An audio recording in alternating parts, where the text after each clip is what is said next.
Oh, como é que é? Tudo bem? Estás-me Tudo? estás-me a ouvir bem? Sim, sim, o áudio tá Ok. muito bom. É por quando Mesma coisa meu? os fones ontem não estavam a dar, O meu então tá. hoje é para O saber meu se tá hoje dando já pra ouvir? estava a dar. Estou a ouvir. Ah, então tudo bem. Então, Pô, tive que comprar outro novo. hoje o tema da live vai ser sobre mitos do treino. Como sabes, existem bastantes e até algumas coisas como a intensidade. Vamos abordar a intensidade, a diferença entre a intensidade e a percepção subjetiva de esforço, se é necessário realmente ir até à falha, se treino em circuito emagrece mais do que o treino tradicional, que a musculação, e também vamos se cardio é necessário, e aquele famoso mito, uh, 3 séries de 15 para secar e 3 de 8 para crescer. Parece-te bem os temas que vamos falar? Acho que vou tirar os fones aqui. Consegues-me ouvir? Com fones? Não. Sim, sim, Ok. tá tranquilo. Então, vamos começar Não, então. coloca o fone. Eu tô me ouvindo. Oh, Tá saindo meu áudio de novo no. ok, peraí.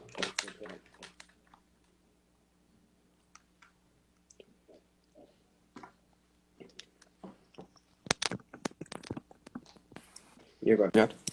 Melhor? Sim, sim. Ok. Agora não me escuto. Então, se calhar começamos pela intensidade. O que é que parece? Então, ah, como tu sabes, não sei se aí é assim como cá, mas eu pelo menos acho que sim, pelo que vejo até aqui nas redes sociais. O pessoal confunde muito a percepção subjetiva de esforço com a intensidade, ou seja, o pessoal pensa que ir treinar e fazer descanso curto, bisets, séries gigantes e sair do treino sem fogo é um treino intenso, quando é totalmente o contrário. Aí também costuma acontecer muito o pessoal achar isso.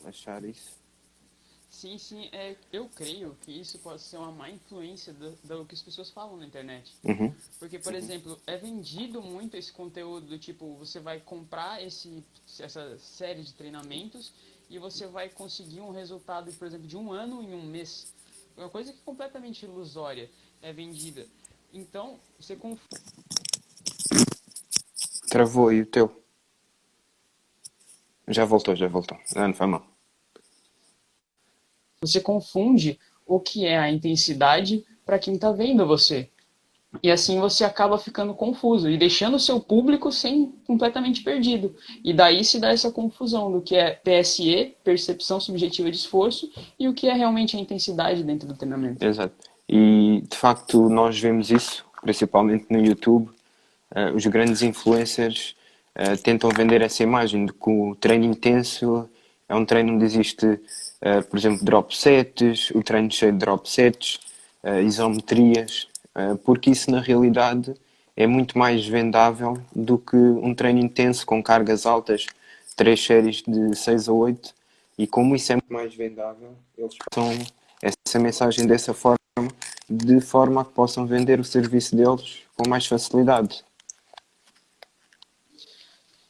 Isso acaba causando no usuário essa confusão e acaba causando também essas tretas que a gente enxerga, que agora tem essa treta, né? A confusão de você ver o público que gosta mais do treino com altas técnicas e o público que gosta mais do treino pesado. O que não tem nada a Uhum. ver.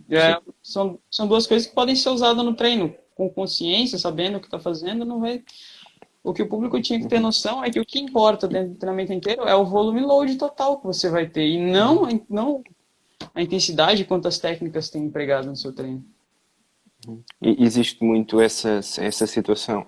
Ou seja, existe dois lados opostos que podiam coabitar no mesmo. Ou seja, dá para usar as duas coisas no mesmo treino. Mas o pessoal que é mais defensor deste não vai odiar este. E o que é mais defensor deste vai odiar este e entram ali numa briga quase como para ver quem é que tem razão. Sim, sim. Ou seja, a realidade. Estás-me a ouvir bem? Sim, sim. Ok. A realidade é que a intensidade é carga, ou seja, é medida pela percentagem de uma repetição máxima. Obviamente que hoje em dia nos ginásios não é fácil, principalmente uma pessoa que treine sozinha, fazer o teste de uma repetição máxima. Ou seja, tem todo um procedimento, para além de ser da pessoa correr o risco de não fazer, por exemplo, no supino, tirar a barra e depois não consegue voltar a meter. Ou seja, para alguém que treina sozinho acaba por ser perigoso. Eu acho que é mais benéfico trabalhar, por exemplo, em zonas de intensidade. Ou seja, por exemplo, uma zona de intensidade mais baixa, 6 a 8 repetições, uma mais intermediária, ali de 8 a 12, e uma zona de intensidade mais baixa, vá, 12 a 15. Acho que acaba por ser mais prático dentro dos ginásios dessa forma. É bem mais prático e dessa forma. Até existem as fórmulas para vocês calcular seu um RM subjetivo, mas não creio que não são tão efetivas. E também existe o RPE e o HIRCS, que são escalas de intensidade também que podem ser utilizadas. Eu creio que as zonas de intensidade principalmente é o mais fácil. E logo depois vem o RPE. Eu gosto mais do RPE, mas vai de cada um qual zona de intensidade vai querer usar. Sim, e a intensidade é a intensidade de cada pessoa é individual, ou seja, se a pessoa faz com 80 quilos, por exemplo, é 80% de 80 quilos. Se outra pessoa faz com 200, é 80% de 200. E aí, puxando o gancho também para se houve muito treinar com cargas altas, o pessoal também polariza logo muito essa situação, ou seja, pensa, tenho que treinar com cargas altas, então é só meter peso e fazer o exercício como me der, e quando no fundo a realidade não é essa. Isso traz a importância também de você ter um treinador, porque ele vai saber o momento de você colocar a intensidade, ele vai saber o momento de você fazer um regenerativo, ele vai saber o momento de você estar numa carga base. Essa é a necessidade de você ter efetivamente esse cara ali. Não é você comprar um programa de treino ou então você mesmo chegar e falar todo dia eu vou tacar o pau aqui e vou aumentar a intensidade sempre. Não, não é assim que a máquina funciona mesmo. Chega a um ponto que a pessoa já não. É como tudo, a pessoa vai precisar de descansar e se corre o risco de não ignorar os sinais ao ignorar os sinais que o corpo dá, apareceu uma lesão, por exemplo, e em vez de depois fazer um treino mais leve durante uma semana, fica sem treinar 2 meses. Exatamente. E pode ocorrer lesões, overreaching, overtraining por causa de treino dessa forma. É um grande problema que a gente enfrenta. Sim, Uma coisa que eu sempre falo, né? A capacidade de fazer merda do indivíduo destreinado. e eu acho que, por exemplo, esta questão do deload, por exemplo, o facto da pessoa vem aumentar, aumentar, aumentar, e chega a um ponto que mesmo, por exemplo, eu já senti isso, gosto de treinar, e chega aquela semana, tu já estás cansado, já te doem as articulações, por exemplo, não tens vontade nenhuma de ir treinar e o risco de lesão é muito maior. Ou seja, nós próprios, eh, obviamente o deload é por feeling, mas nós, tendo atenção aos sinais que o nosso corpo transmite, vamos conseguir saber o momento ideal para o implementar. Obviamente, existem dias que dormimos mal ou estamos estressados, um dia que trabalhamos muito até tarde. Esses dias também, às vezes, convém chegar ao ginásio e, se calhar, não baixar um pouco a intensidade desses dias. Sim, sim, é uma coisa que acontece. Por exemplo, quando você troca o seu horário de treino, você não está no seu ciclo circadiano correto, vai ser normal você. Por exemplo, você passou do seu horário de treino, você sempre treina meio-dia. Se você for treinar, por exemplo, à noite, muito tarde, você vai sentir uma diferença no seu treino. Não tem como, porque o seu ciclo circadiano está acostumado com aquele horário. Tem inclusive estudos sobre isso que mostram. Mas, porém, o estudo ele analisava as pessoas no seu ciclo circadiano inicial, ou seja, mostrou o horário das 6 horas como mais propício. Porém, quando a pessoa se estabilizava em um horário, aí sim essa pessoa produzia os mesmos resultados que produzia em 6 horas. Sim. Por isso que sempre é bom você manter o mesmo horário para você poder treinar. Eu sempre que é possível mantenho, mas já senti de facto isso que tu estás a dizer. Às vezes, por trabalho, não conseguir ir treinar àquela hora, costumo ir, que até mais ou menos ali entre o meio-dia e a uma. Eu gosto de treinar nessa hora, porque é quando o ginásio está mais vazio. Cheguei a ir, por exemplo, 6, 7, 8 da tarde, e até normalmente existe aquela situação que se diz, quanto mais tarde treinares, mais alimentado vais estar, ou seja, à partida consegues treinar melhor.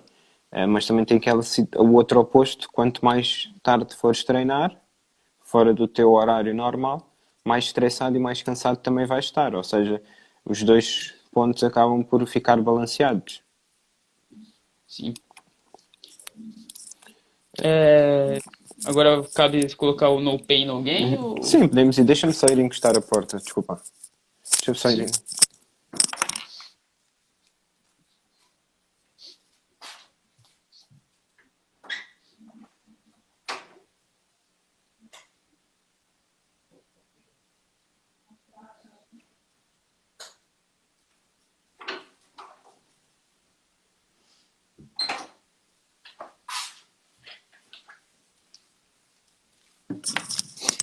Voltei, desculpa. Estás-me a ouvir? Sim, sim. Posso iniciar? Sim, começa. No pain, no gain vai estar assim. É a questão de você sentir dor no treino, você sentir que você treinou. Isso é muito mais relativo à sua percepção subjetiva de esforço do que a intensidade do seu treino. Isso praticamente não quer dizer nada. Quer dizer que você conseguiu desgastar o seu sistema nervoso central ao ponto de você fadigar ele. E não propriamente você ter um treino intenso, um treino que vai te gerar resultado. Você Sim, quer continuar? por exemplo, tu vês treinos menos intensos, ou seja, com mais repetições, tu vais sentir muito mais aquela dor no músculo, ou seja, aquela ardência. Enquanto com uma carga mais alta, por exemplo, se fizeres ali 6 repetições, tu não vais ter tempo suficiente de sentir essa dor. Exatamente. Quer continuar? Sim, e por exemplo, até a questão de ir à falha. Ainda até à falha, obviamente vai-se sentir muito essa ardor devido aos íons de H+, ao lactato. Treinando com uma intensidade mais alta já não. E hoje até recentemente, não sei se acompanhaste uma treta que tem havido aí por causa de ir até à falha, até com pesquisadores Sim, sim. brasileiros. E isso encaixa-se perfeitamente no ponto que nós estávamos a falar há bocado, das polarizações, ou seja, o pessoal, um defende um lado, outro defende o outro. E isso acaba por o pessoal defender cegamente um lado, outro defende cegamente o outro. E entram ali numa discussão que às vezes não faz muito sentido, porque, por exemplo, um, ir até à falha, até li há pouco um estudo sobre isso, em iniciantes não traz vantagens. Mas em indivíduos mais avançados já pode trazer algumas vantagens, ou seja, não ir sempre até à falha, mas pontualmente pode ser inserido no treino. Por exemplo, vamos imaginar que tu fazes 3 repetições no spin. Estou sempre a dar o spin como exemplo, mas não faz mal. Tu fazes 3 repetições. Podes nas duas primeiras, por exemplo, deixar ali 2 repetições em reserva, nas 2 primeiras séries, e na última então dares o teu máximo, ou seja, ires até à falha. Ou seja, conseguiste treinar aumentando a carga nas 2 primeiras séries e na última então ir até à falha. Obviamente que ir até à falha sempre não vai ser benéfico, porque desgasta muito o sistema nervoso central e vai fazer com que o volume caia ao longo do treino. O volume acaba caindo por uma questão também do sistema nervoso central. Ele vai entrar em desgaste, vai entrar em fadiga, provavelmente antes até dos seus músculos. Seus músculos também vão entrar em fadiga, mas o seu volume load total vai conseguir ser menor. E aí, no caso, o seu treino acaba sendo menos intenso e você vai ter um resultado menor do que você poderia ter por conta dessa ida até a falha.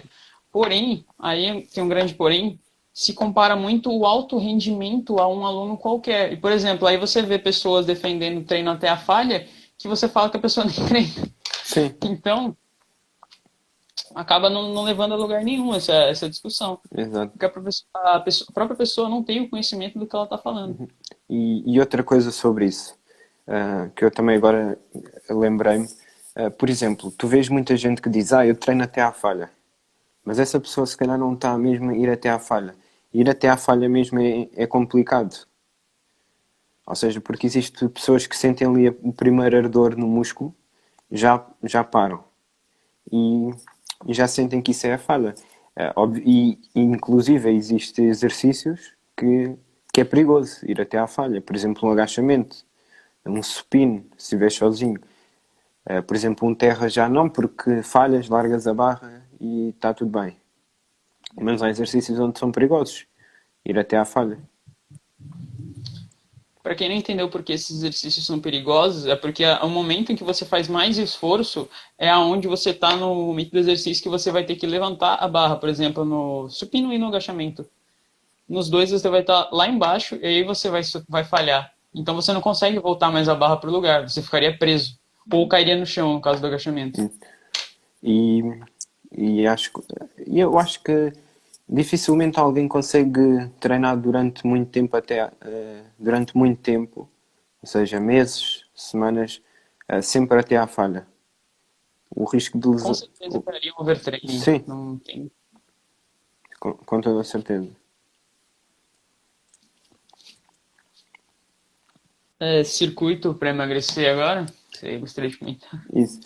Então, não sei como é que é aí, como é que funciona nos ginásios aí, Acontece bastante. mas aqui normalmente, por exemplo, um aluno acima do peso chega a um ginásio, o objetivo dele, ele escreve lá a anamnese, escreve que o objetivo é emagrecer, e quase sempre o treino que lhe é passado é 20 minutos, 20 minutos, por exemplo, na passadeira, vai para a musculação, faz um treino em circuito, por exemplo, pode ser sentar e levantar do caixote, isometria na parede, flexões com os joelhos no chão, faz um género assim de 4, 5 exercícios seguidos sem descanso, que vai aumentar bastante a percepção subjetiva de esforço dessa pessoa. Termina essa parte do cardio, da musculação, desculpa, e volta para o cardio, mais 20, 30 minutos. Porque existe muito a ideia de que o circuito emagrece mais que a musculação. Ou seja, quando na realidade isso não é verdade.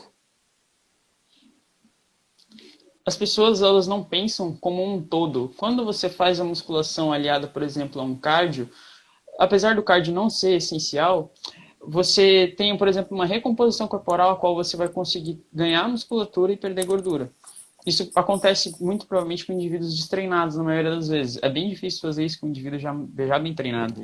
Mas, por exemplo, com o circuito, você vai ter simplesmente uma percepção subjetiva de esforço maior, porque você, na hora de você emagrecer, você não vai ter um ganho de massa magra, ou então não vai, tipo, deixar de perder a massa magra. Você vai totalmente derreter a massa magra que você tem, porque a intensidade do seu treino está indo toda embora para você conseguir fazer um circuito, que pura e simplesmente aumenta os seus batimentos cardíacos. Sim. E, por exemplo, eu tenho aqui um estudo que já li, inclusive em que foi comparado um grupo que fazia treino em circuito e um grupo que fazia treino tradicional. E foi comparado para ver qual dos grupos é que tinha maior gasto calórico. Foi observado que no treino em si, o grupo, só em termos de gasto calórico, o que foi contabilizado, o grupo que fez o circuito tinha gasto mais calorias que o grupo que fez musculação dentro do treino. Mas depois, no resto do dia, devido ao efeito EPOC, o grupo que fez musculação tradicional igualava, ou seja, acaba por ser igual nesse quesito. No entanto, um treino tradicional tem muitas mais vantagens, como o ganho de massa muscular, ganho de força. Com o ganho de massa muscular, por exemplo, ocorre a recomposição corporal, que não ocorreria de forma nenhuma no circuito. Por exemplo, a recomposição corporal é você ganhar a massa magra, você pode até não perder gordura, mas a sua porcentagem de gordura corporal diminui, porque você permanece com o mesmo peso de gordura que você tinha antes, porém você ganhou músculo, ou seja, seu percentual de gordura total do seu corpo diminuiu. Exato. E outra coisa, eu acredito que isso não seja feito por mal, mas eu acho que quando é. Talvez as pessoas até saibam disso, que obviamente toda a gente sabe que a musculação também tem um gasto calórico elevado, acaba por ser um pouco para não ter que estar ali de volta do aluno tanto tempo. Ou seja, tu metes o aluno a fazer ali aquele circuito, ele vai demorar meia hora e a meia hora que tu estás ali descansado. É como, por exemplo, agora até puxando, saindo um pouco aqui deste tema do circuito para emagrecer, por exemplo, quando alguém passa para o aluno agachamento isométrico na parede, acaba por o aluno podia estar a fazer uma leg extension ou uma prensa com peso e está ali a fazer 3 séries de 1 minuto na parede, que não lhe vai trazer É. grandes benefícios, porque é uma isometria. Eu acho também que isso pode ocorrer por conta da desinformação dos próprios alunos, que exigem, por exemplo, um treino ao qual ele vá sentir dor no dia Uhum. seguinte e ficar extenuado ao máximo, como se isso fosse gerar mais resultado. Eu Sim, acho que o público também precisaria de mais informação para esse tipo de coisa. isso, exatamente. Eu concordo plenamente com o que tu estás a dizer. Isso até se encaixa no que nós começámos por dizer, de que as grandes figuras, por exemplo, youtubers, nada contra, mas tentam passar uma ideia de que o treino intenso é algo uh, com circuitos, séries gigantes, trisets, bisets, dropsets, tudo o que seja de métodos para colocar dentro do treino, isso é que é intensidade. E querendo nós ou não, esses canais são o maior veículo de transmissão acerca do meio fitness. Por exemplo, canais de 2 milhões, e isso acaba depois a ter o alcance de muita gente. Isso acaba por acontecer por conta de, bom, primeiramente dinheiro. Uhum, Mas, por exemplo, quando você toma um posicionamento desse, colocando uma coisa como superior à outra, você toma um lado e acaba fazendo com que aquele público fique inflamado a seu favor. E aí você acaba gerando esse monte de discussão sobre treino com carga ou então treino com técnica, que são discussões inúteis. Praticamente, e tipo, o que um fala do outro, eu considero só errado a parte do treino de técnica, porque, por exemplo, desmerece o treino com cargas por gerar lesão, sendo que o treino com cargas não gera lesão. O que gera lesão é o treino mal feito, onde uhum. você realiza o exercício de uma forma errada com aumento de carga. E Exato. aí, Exato. Esse também é outro mito que nós não tínhamos no plano da live, mas também podemos falar, que é o facto de muita gente achar que o treino com cargas altas potencia as lesões. Quando é como tu acabaste de dizer, ao contrário. Por exemplo, os tendões acabam por se adaptar também à carga. Por isso é que, por exemplo, indivíduos que usam esteroides anabolizantes têm de ter cuidado naquele, ou seja, quando começam a tomar, a força vai aumentar muito rápido, mas os tendões demoram um pouco mais tempo a acompanhar os músculos para suportar determinado peso. E ao haver força, depois vão levantar um peso que os tendões ainda não estão adaptados e acabam por se lesionar. Mas o que lesiona de facto é o treino mal periodizado. E aqui em Portugal, até há bem pouco tempo atrás, ninguém falava de periodização. meu Deus do céu. Eu sempre achei que aí fosse, tipo, muito bom, mano. Não, Infelizmente. até tens o exemplo do Saizen que teve cá e disse que nós, por exemplo, estamos 15 anos atrasados. Pois é, que tipo, o brasileiro sempre vai ter uma visão de que o europeu está no país do primeiro mundo e tudo é melhor, mas realmente eu vejo que estão muito atrasados. E, e puxando agora já o gancho para outro tema, que tu também já falaste há pouco, cardio é necessário para emagrecer? O que é que tu achas? O que é que costumas ver por aí? Eu acho que, assim, o que eu mais vejo é gente achando que é extremamente necessário, mas eu vejo que essas mesmas pessoas não têm uma dieta que elas seguem. Elas fazem o cardio e dizem que ele funciona porque a dieta delas é completamente desregulada, Uhum, então o cardio, obviamente, vai proporcionar um certo resultado para aquela pessoa, que provavelmente também não muda seu treino. Agora, o que eu acho é que o déficit calórico vai proporcionar o seu emagrecimento. O cardio, se bem colocado, pode potencializar o seu resultado, mas ele não é necessário. Você pode, por exemplo, não utilizar cardio, você pode aumentar o seu NEAT, que é o esforço das suas atividades diárias, uhum. que não são exercícios. Se você exato, quiser complementar. exato. Tipo, eu, neste caso, em alunos que. Vou começar pelo que eu vejo.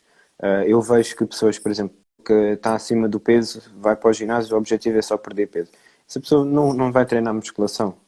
Essa pessoa vai estar no ginásio se for preciso 1 hora e só faz ali cardio. E é passo lento na passadeira, que caminhada como se fosse um passeio. Ou seja, o cardio, tal como a musculação, também deve ser intenso. Ou seja, se tu tiveres ali 1 hora no cardio, nem sais do cardio cansado, se calhar talvez não vá servir de grande coisa, porque não tiveste gasto calórico praticamente nenhum. É como em dares um passeio de 1 hora, por exemplo. Neste caso, com os meus alunos, o que é que eu costumo fazer? Eu, normalmente, se for um processo de peso de perca de peso, eu coloco sempre cardio. Existem poucas exceções, se calhar um ou dois, que têm cardio, por exemplo, 7 dias por semana. E é o caso de um aluno que nós temos, por exemplo, o objetivo de uma meta de peso até ao final do mês, por exemplo. Mas na maior parte do pessoal eu não costumo colocar, se for uma perda, tenho que perder bastante peso, por exemplo, 5 vezes por semana, por exemplo, porque sei que também vai ajudar a que o processo seja mais rápido. Isso, E quanto se houver mais espaço, por exemplo, de déficit calórico, dá para colocar uma refeição livre, por exemplo. Ou seja, eu não acho benéfico, na maior parte das pessoas, retirar a refeição livre, por exemplo. isso também vai variar muito da genética de cada um, Sim. porque, por exemplo, se ele não tiver uma receptividade muito boa à insulina, vai compensar muito você colocar o cardio para poder colocar a refeição livre, ou então nem vai poder colocar a refeição livre, Sim. dependendo de algumas pessoas. Eu, por exemplo. Sim, tenho outro caso, por exemplo, outro aluno que ele come quase 4.000 calorias, não faz cardio, e o peso para subir é difícil. Porque tem um gasto calórico, o NEAT dele é muito elevado. Ou seja, o gasto calórico diário, mesmo sem o cardio, é muito elevado.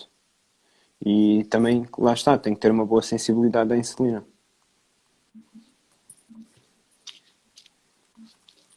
Bom, agora é o que eu mais gostei de todos os temas.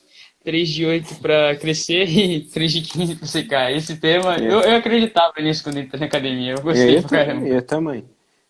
Ou seja, eu quando ali entrei no ginásio, na altura comecei a treinar, só se ouvia falar disso, praticamente. Tu queres crescer, então tens só fazer séries de 8. Tu queres ficar, então agora tens de fazer 15 a 20. 15 a 20 repetições. Quando, na verdade, num processo de ganho de massa muscular, portanto, podemos fazer 15 repetições, como 8. Por exemplo, tem um estudo bom de uns pesquisadores brasileiros, onde eles testaram intensidades de 80%, 60%, 40% e 20%, com o volume igual, o volume equalizado. Ou seja, eles faziam 80% com o braço e depois um grupo fazia 20%, todos os grupos faziam 80% com o braço e depois os outros 3 grupos, um fazia com 20%, 40%, 60%. E o que é que foi visto nesse estudo? Foi visto que 20% foi subótimo, ou seja, não teve resultados tão bons, mas tanto 40%, 60% e 80%, os ganhos em termos de hipertrofia foi semelhantes. Ou seja, desde que o volume load seja equalizado, dá para ter um bom ganho de massa muscular em todas as intensidades. Portanto, acaba por ser um mito. Talvez entre 10 a 8 seja ali uma zona ideal, porque tu vais ter tanto a tensão mecânica da carga estar elevada, como já um número de repetições relativamente alto, que vai fazer com que aconteça algum stress metabólico.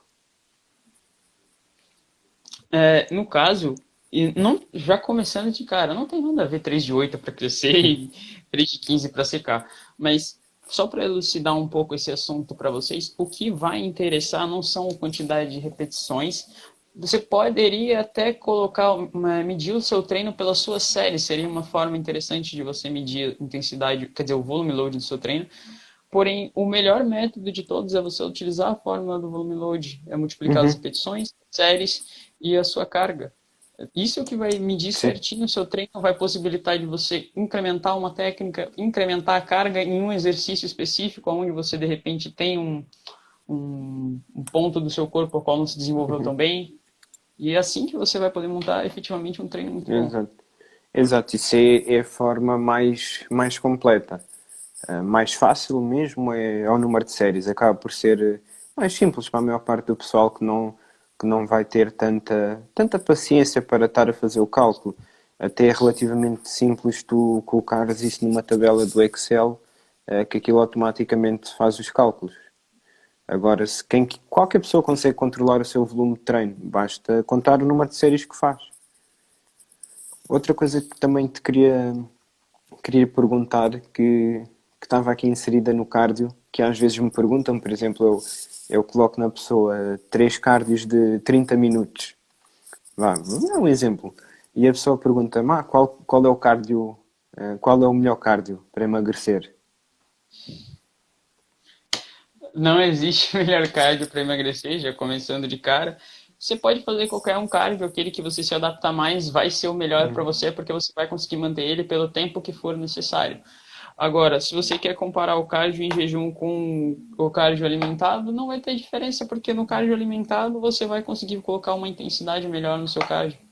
Então, propriamente, você pode realizar o cardio que você quiser. Eu acho que dependendo da intensidade, talvez você perca um pouco de eficiência no seu treino. E nunca faça pré-treino cardio por Sim, mim. sim. Péssimo.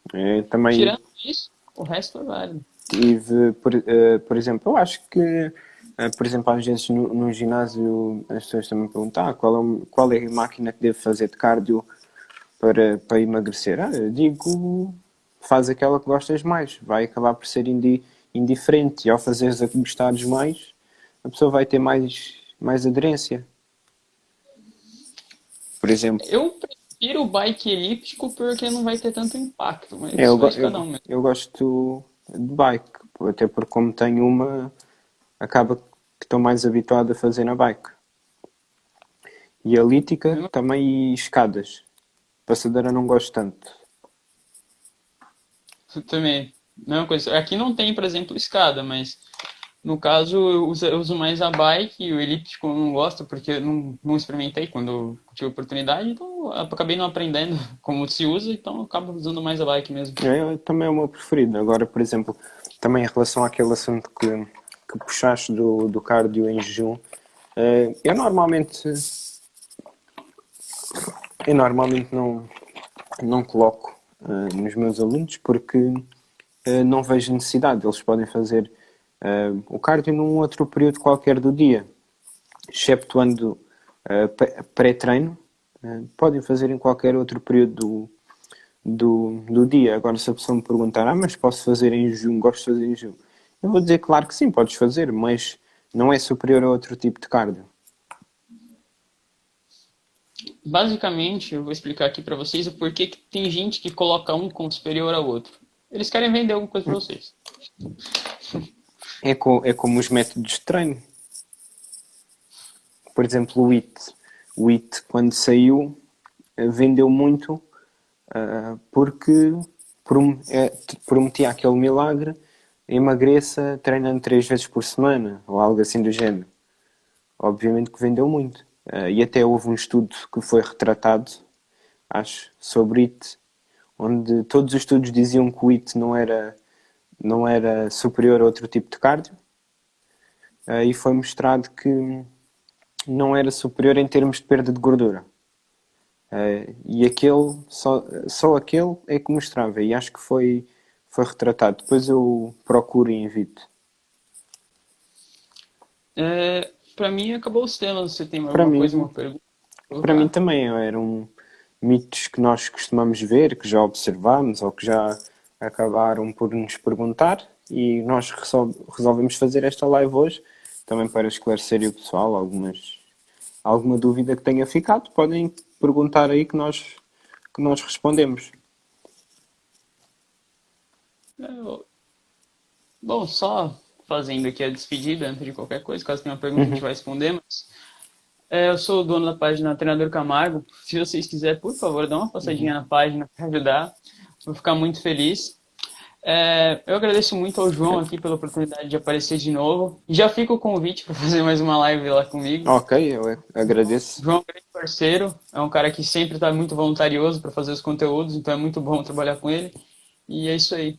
Muito Eu é que obrigado para todo mundo. agradeço e agradeço por teres aceito o convite para estar aqui hoje, para fazermos mais uma live.